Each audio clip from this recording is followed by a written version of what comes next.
Salut, moi c'est Cocox et aujourd'hui on se retrouve pour une nouvelle vidéo. On est quelques jours après la sortie du set EV7 Couronne Stellaire et pour cette occasion, je vais vous donner quelques détails à propos de cette nouvelle collection. C'est parti!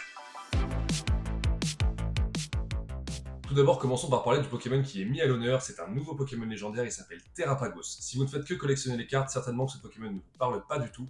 En fait, il a été introduit dans le DLC 2 du jeu Écarlate et Violet sur Switch. Il fait aussi une apparition dans l'anime Pokémon, le nouvel anime qui est sorti après les aventures de Sacha. Mais c'est la première fois qu'on le voit apparaître dans le TCG. Et le Pokémon, globalement, c'est une tortue. Voilà, c'est une tortue, tout ce qu'il y a plus tortue, mais il vient quand même avec une petite surcouche à la mécanique de terracristallisation, et pour pouvoir parler de tout ça, on va d'abord rembobiner un petit peu et expliquer qu'est-ce que c'est la terracristallisation. Terracristallisation qu'on va abréger en Terra pour le reste de la vidéo, sinon vous allez entendre terracristallisation, terracristallisation, terracristallisation, terracristallisation, c'est vite chiant.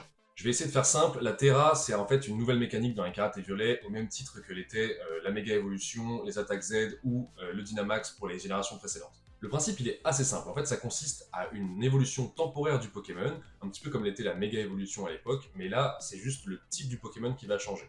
En fait, ils ont introduit ça dans le jeu vidéo sur Switch. On peut choisir un type Terracrystal pour son Pokémon, et une fois par combat, on peut choisir de terracristalliser un de ses Pokémon, et il va totalement changer de type. C'est-à-dire que si on prend un Dracofeu qui est Feu-Vol avec un type Terracrystal Ténèbres, quand on le terracristallise, il devient Ténèbres. Il perd son type Feu-Vol et toutes les résistances et faiblesses qui sont associées, et il gagne les faiblesses et les résistances du type Ténèbres, ainsi que les bonus d'attaque. Et cette mécanique, elle est franchement très intéressante. Elle a été hyper bien accueillie parce qu'elle apporte énormément de diversité dans les combats. Et évidemment, la Terra a également été introduite dans le TCG. J'ai pris notamment l'exemple du Dracofeu parce que dans Destinée de Paldea 4.5, on retrouve un Dracofeu alternatif de type Ténèbres. On peut le reconnaître parce qu'on a un Terra Cristallisation qui est marqué en haut à droite de la carte et il a un gros champion de cristal sur la tête. Je trouve ça cool parce que ça justifie le changement de type des Pokémon. Parfois, on sait qu'ils font un peu n'importe quoi à ce niveau-là, ils font un peu ce qu'ils veulent, et en plus, il n'y a pas tous les types qui sont introduits dans le TCG, du coup, ça crée pas mal d'incohérences, là au moins on sait pourquoi le Pokémon a eu un changement de type. Dans le TCG, l'avantage d'une carte Terra cristallisée, c'est que quand elle est sur le banc du joueur, elle ne peut pas subir de dégâts d'attaque.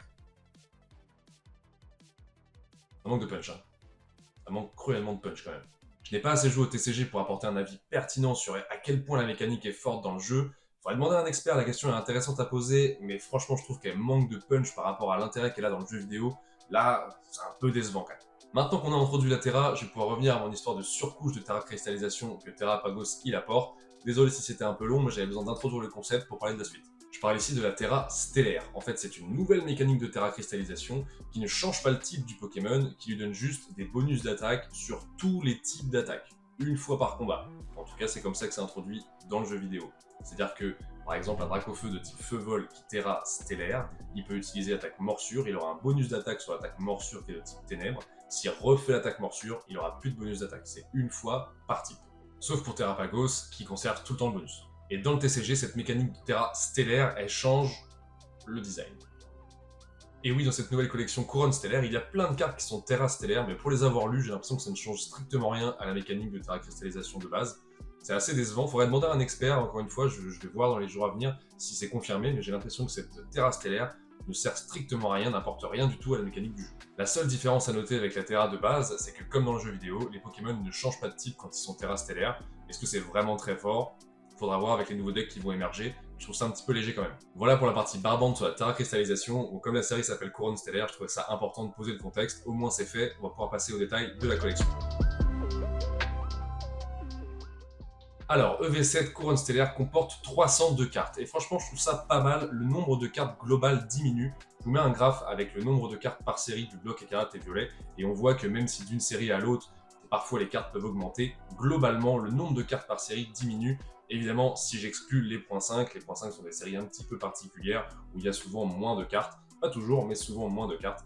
Là, on voit quand même que globalement, entre EV1 et EV7, on a perdu près 100-150 cartes par collection. Et je trouve ça vachement bien, j'espère que ça va continuer dans ce sens-là. Et oui, parce que personnellement, je trouve que les collections sont assez compliquées à compléter. D'une collection à l'autre, je suis à 75, 80, 85% maximum de la précédente. C'est quand même un petit peu dommage, je trouve moins de cartes permettent de plus facilement compléter la collection, et ça franchement je trouve ça pas mal. Dans cette série on va retrouver une belle liste de fabuleux et de légendaires, notamment on a Celebi, Reshiram, Zeraora, Mewtwo, Roc de Fer, Coraidon, Jirachi, Meltan et Melmetal, ainsi que Irfoudre et Terrapagos. Ça fait une très très belle liste, et on a aussi le retour de quelques fossiles par exemple comme Lilia ou Carapagos, qui sont vraiment très sympas. Je me suis dit qu'il allait y avoir beaucoup d'AR de légendaires, bah, là-dessus j'ai été un peu déçu, on en parle juste après. On a également quelques starters, notamment Bulbizarre, Carapuce, Flambino et Grenousse, donc encore en Amphinobi. C'est la 3e série d'affilée avec Amphinobi, mais bon, il est quand même sympa le Pokémon, on va pas se plaindre. On va retrouver un nombre de 33 secrets, c'est un chiffre qui est en baisse par rapport aux dernières collections qui sont sorties. Ça égale le minimum qu'on a atteint dans Flamme Obsidienne, où il y avait aussi 33 secrets. Là, voilà, c'est un chiffre qui est en baisse, c'est pareil, c'est un peu pour me réjouir, parce que je vous avoue que c'est ça compliqué quand il y a 60 secrets à aller chercher. On sait qu'une secret, elle va rapidement coûter quelques euros, voire 10 euros, 20 euros, un peu plus cher. C'est très compliqué de compléter une série quand il y a 60 secrets. Là, 33, on va dire que c'est raisonnable. Franchement, je serais pas déçu s'il y en avait encore moins. Je vous ai parlé de cette liste de légendaires qui est longue comme le bras, et du coup, je vous avoue que j'avais plein d'attentes. Je me suis dit, waouh, il va y avoir des AR de légendaires dingues, et j'ai vu qu'il y avait que la Zeraora. Malheureusement, bon, elle est super cool la carte, franchement très jolie, mais je m'attendais vraiment à d'autres cartes AR de ces légendaires, c'est un petit peu dommage. Et à défaut d'avoir des légendaires dans les cartes AR, on a des Boomata, des Crémi, des Statitiques, des Gloopty, des choses comme ça. Franchement, je trouve ça assez décevant. C'est des Pokémon qui plaisent pas énormément. Il y aurait eu moyen de faire vraiment quelque chose de bien avec ça. Mais bon, on aura Gloopty. En AR, on trouvera tout de même les 2 starters, Bulbizarre et Carapuce, qui sont un petit peu dans le même style que la promo de Salamèche qu'on trouvait dans l'ETB de Flamme Obsidienne. Bon, celles-là, elles sont très sympas, il n'y a rien à dire. Également, vous allez retrouver une AR de Lilia, le fossile, qui est très très cool. Bon, faut être nostalgique de ce Pokémon. Moi, forcément, c'est ma génération, j'adore. Bon, à part ça, je vous avoue que je trouve qu'il n'y a pas grand chose à se mettre sous la dent. Au niveau des full art et des alternatives, je trouve que c'est une catastrophe. C'est la pire série à ce niveau-là. Pour citer que 3 full art, Pomme de Rochi, Briochien, Fer de Terre.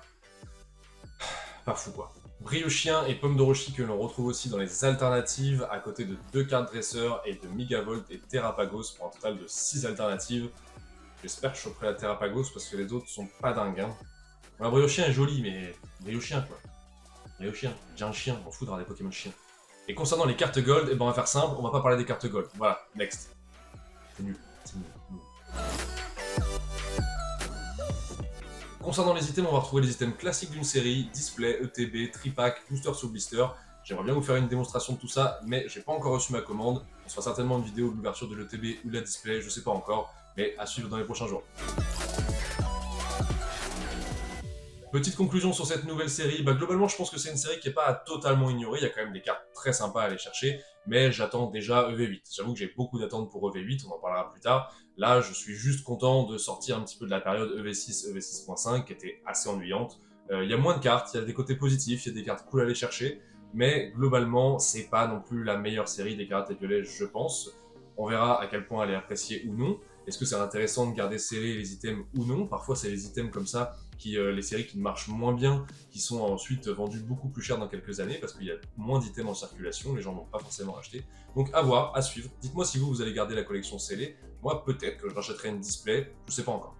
Dites-moi si vous êtes hypé par cette série, en tout cas si vous ne l'êtes pas, ne vous inquiétez pas, EV8 est très prometteuse, il y a les cartes associées à leur dresseur qui arrivent, ça va être très sympa, il y a la Team Rocket qui arrive, bon c'est encore un peu des bruits de couloir mais qui se confirme quand même de jour en jour, donc si vous n'êtes pas hypé par EV7, prenez votre mal en patience, il y a des trucs très très cool qui arrivent, ne vous inquiétez pas. En tout cas, merci beaucoup d'avoir regardé cette vidéo, ça fait toujours plaisir de créer du contenu sur Pokémon. Tu peux aller voir mes anciennes vidéos, si celle-là t'a plu, tu vas voir, c'est très cool aussi. Abonne-toi pour pas rater l'ouverture de cette nouvelle collection, et puis pour pas rater les contenus qui vont venir dans les prochains mois. Tu peux mettre un petit pouce bleu, ça donne de la force. Et en tout cas, moi je te dis bonne ouverture de V7, à la prochaine, ciao ciao.